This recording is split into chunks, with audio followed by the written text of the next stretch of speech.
Diyos, kayo po ang aming pinupuri.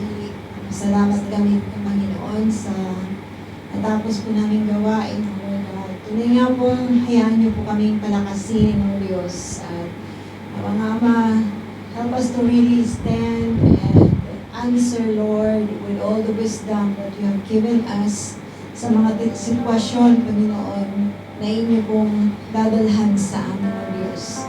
We know that you will not lack, Panginoon, to give us, to supply us the words that you wanted us to say. Help us, O Lord, to really live with dignity. Help us, Lord, to obey you. Help us to be wise enough to really stand in the truth, O Lord God. Dahil kami po, Panginoon, ay inyong niligtas.